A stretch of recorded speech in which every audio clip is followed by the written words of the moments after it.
Hi folks, Champagne Friday again. And this time, Philipponnat, some beautiful wines from Philipponnat. You know this house that was created in 1522 and it's got a wine called that, basically from Ailly and especially from Le Lion, 70% Pinot Noir.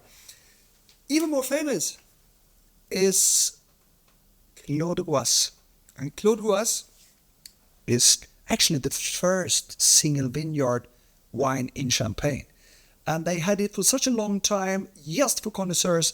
Today, people have understood that this is something really great.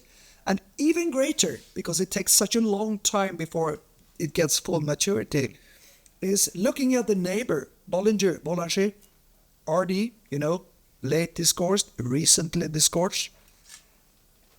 LV, long vieillissement, long time aging.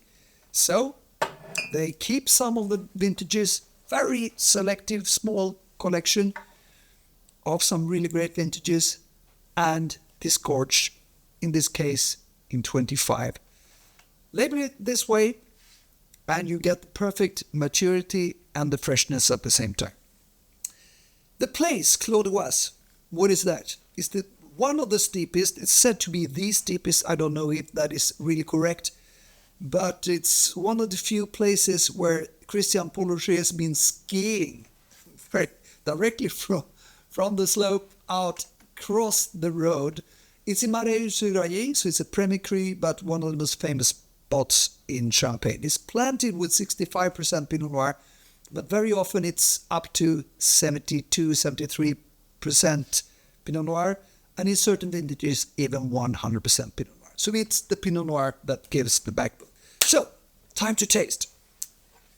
2018, the new cuvée of 1522. You know that 18 is one of those almost perfect vintages, but a little bit shy, perfect structure, very hyped. It takes some time before they become so impressive as people praise them from the start. So a little bit shy on the nose, but beautiful notes together.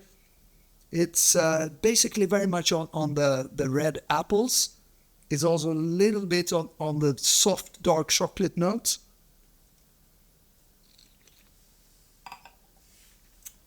The leather hints are evident on the palate. How often do you taste leather? Never, but you can sense the taste of leather on the palate. Beautiful fruit, very dry, serious stuff. You need to have food. A little bit short today, you need to age. The new vintage of Claude Gouas, first time I taste. Let's see my impressions. Sometimes when you have a new vintage of Claude Gouas, it's so restrained and so close that it disappoints you. But here, already from the start, you see that the color is quite open and quite golden. And also nose. You have a lot of petrol-y, very individualistic, personal styles. It's very rare that I find something extraordinary evident, but I can't find the word. But one word I find is lychee. I have those kind of notes. Exotic but oily.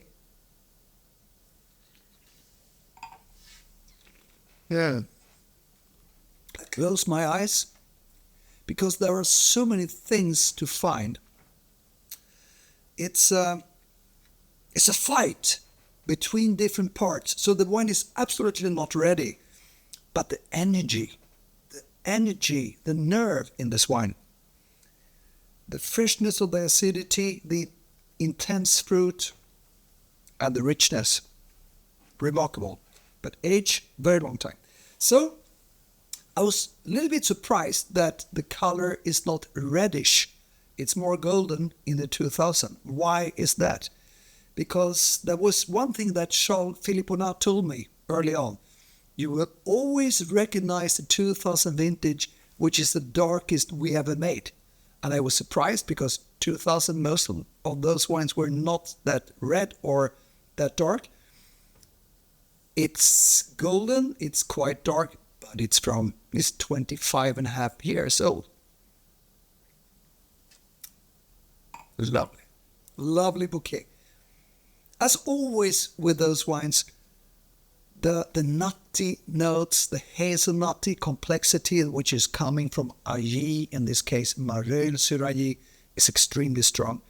There is also an iron note and even magnesium, which is the case in the soil. It's a bit nerdy to say that, but it's actually the thing that you find in the Mareuil-sur-Ailly Lydie from Celos, and you find it here as well. A lot of boiled vegetables, a lot of fish oil, together with those more classic notes. Let's taste.